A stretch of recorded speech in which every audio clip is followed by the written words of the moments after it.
Hello everyone. In this class, I am going to explain total internal reflection. So in the last two classes, we discussed about reflection and refraction phenomena. So from this we can say that when the light ray incident and interface separating medium 1 and medium 2, so a part of the light is reflected back into the same medium, satisfying the angle of loss of reflection and loss of reflection and refraction, and a part of the light is refracted into the second medium, right? So there is a reflection and also refraction into the second medium. And also we come to know that when the light enters from denser to rarer medium, so when it strikes making an angle of incidence I, so the refracted ray bends away from the normal, satisfying angle of refraction greater than angle of incidence. So by using this reflection and refraction phenomena, we are going to understand total internal reflection. Total internal reflection. So as the light entering from a denser, optically denser medium to a rarer medium, the refracted ray bends away from the normal. This we know, right? Here in this example, we consider the light ray is entering from denser to rarer medium. Denser to rarer medium. With the different light rays we consider. So this is the light ray, let us say AB, which is striking this interface normally. So for a normal incidence, the refracted ray won't deviate, or there is no bending of refracted ray. So it travels in a straight line path, showing angle of incidence is equals to angle of refraction. So it travels in a same direction. And we consider here different light rays AO1, AO2, AO3 and AO4. And at the point of incidence we have drawn, these are the normals drawn. Right. Now let us consider when the light ray AO1 is striking the interface at O1 with an angle of incidence I. So as we said, denser to rarer, the refracted ray bends away from the normal. So with an angle of refraction R, showing the relation R is greater than I. R is greater than I. Now let us consider the another light ray AO2 with an angle of incidence I dash. Here the I dash is more than I. I dash is more than I. So the angle of refraction here is R dash, satisfying R dash is greater than I dash. So here, as the angle of incidence is increasing from I to I dash, correspondingly the angle of refraction also increases, satisfying the Snell's law. What is Snell's law? Sin I by sin R is always constant. It means as the sine of angle of incidence increases, correspondingly angle of refraction increases, such that the ratio is always constant. So till this point, as the angle of incidence increases, correspondingly angle of refraction increases. It means that here the refracted ray bent far from the normal. It is bending very long, or it is moving far from the normal. That is, angle of refraction increases. Now if I further increase the angle of incidence AO3 with an angle of incidence is IC, such that which is greater than I dash. So they observed that the refracted ray grazes the surface separating two media. So where is the refracted ray? It is not in the second medium, but it is in the interface separating two media. So for this particular angle of incidence called critical angle, the angle of refraction is 90. The angle of refraction is 90. So by satisfying the Snell's law. As and when the angle of incidence increases, the angle of it is moving far away from the normal. So at this location, the light ray strikes with an angle of critical angle. The refracted ray grazes the surface. Now if I further increase the angle of incidence and the light ray is striking at O4, so in this case, for this angle of incidence, I is greater than IC, there is no refraction. The refraction is not there. The entire light ray is reflected back into the same medium.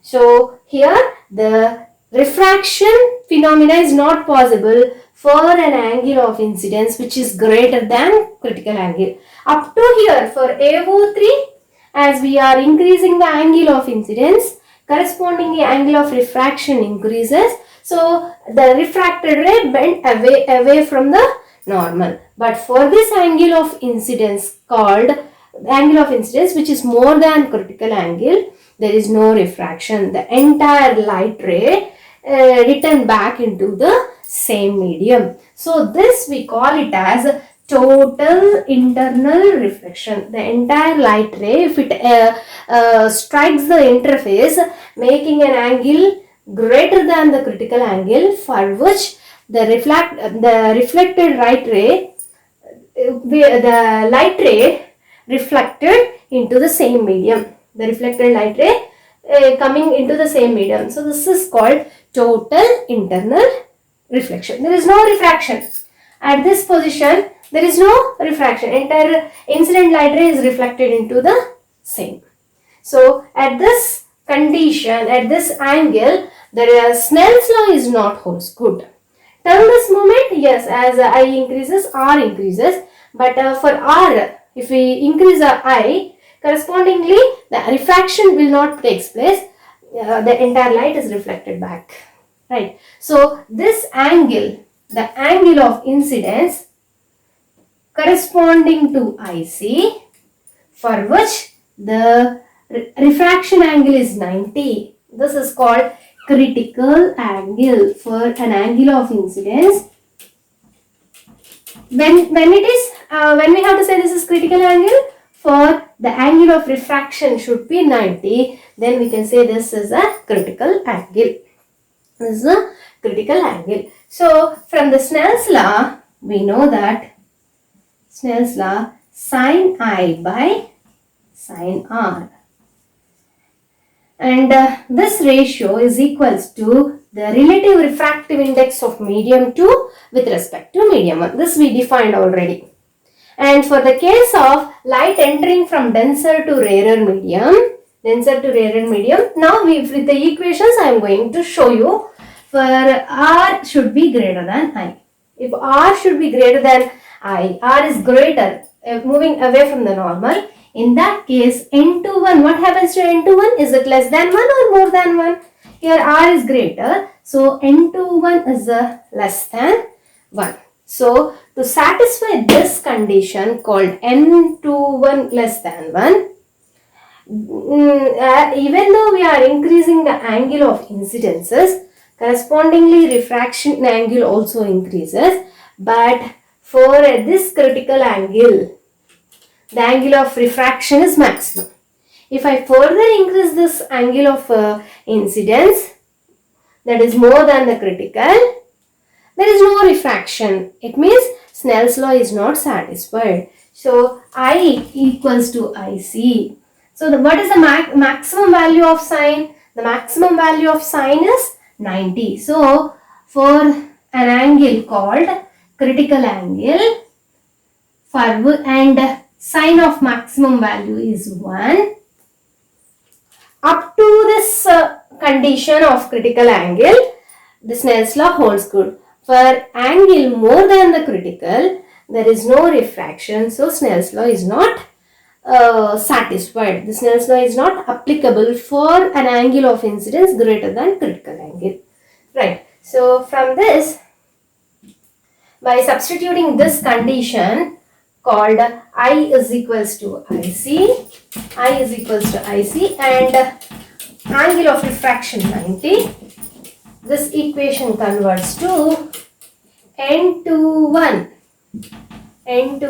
is equals to sine IC by 1. Sine R is 90, so sine R will be 1. So N21 is equals to sine IC. So satisfying the Snell's law up to this moment, that is I equal to IC, Snell's law holds good. And for I greater than IC, it is not holds good. It is not satisfied. So if we know that this is called refractive index of medium 2 with respect to 1. N21 refractive index of medium 2. What is medium 2 here? Air with respect to medium 1. And if you want to know refractive index of medium 1 with respect to 2, what we have to do? We have to consider the reciprocal of this one. N12 is equals to N21. So nothing but 1 by sine IC. So this is the refractive index of denser medium. That is medium 1 is denser medium with respect to air medium. That is rarer medium. So always we will express this critical angle, that is when the light entering from medium with respect to air. So all the critical angles of different materials are expressed with respect to air. Here also water, air. Similarly, we have a flint glass or crown glass. For all this, for this materials, we are expressing the critical angle with respect to air. Right. So now I am going to show some of the standard refractive index and the corresponding critical angle for different materials.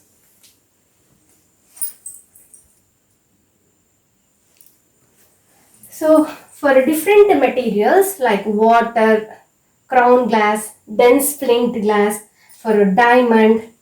So with respect to, so these are the mediums and the rarer medium. So these are the denser mediums and the rarer medium we consider as air. With respect to air, so the refractive index of this medium with respect to air. Refractive index of crown glass with respect to air. So all these are the refractive index. That is nothing but refractive index of denser medium with respect to rarer. And the corresponding critical angles are given. So by seeing this, what we can conclude is, if for an angle of incidence which is greater than this critical angle, the entire light is reflected back into the same medium. That is nothing but total internal reflection. So if we consider water, for an angle, so this is the critical angle. If I consider a angle of incidence which is equals to 50, suppose. So 50 is greater than the critical angle. So we have total internal reflection. Suppose for the case of a crown glass, if I consider an angle of incidence as 40.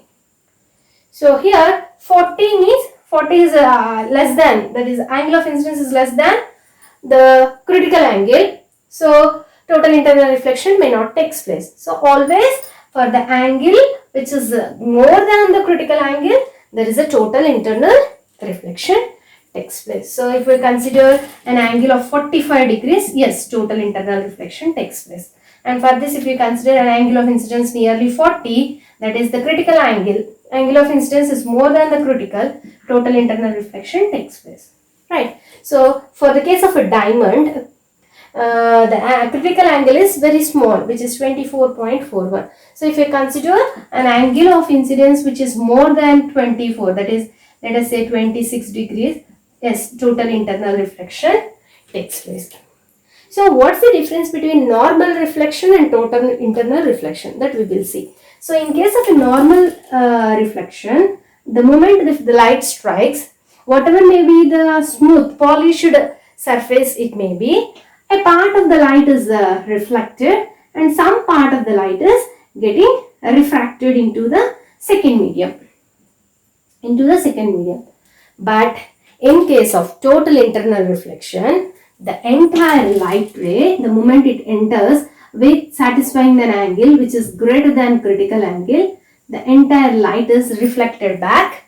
There is no transmission or there is no refraction. Entire light is getting reflected into the same medium. And if you observe, this is incident and this is refracted. Incident and refracted. So in case of total internal reflection, the intensity of the incident ray and intensity of the reflected light ray both are same, because whatever the energy it is incidenting, it is returning to the same medium. So the intensity of incident and intensity of the reflected light ray are same. But here in case of normal reflection, the intensity of the reflected ray is not same as that of the incident, because a part of the energy is refracted, so they both are not equal.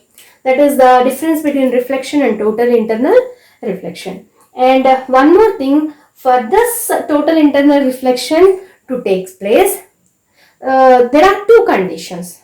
One is light should enter from denser to rarer. That is one condition. Light traveling from denser to rarer, and the angle of incidence should be greater than critical angle, then only total internal reflection takes place. So this is about the concept of total internal reflection. Next we will see the different examples for this total internal reflection phenomena. Thank you.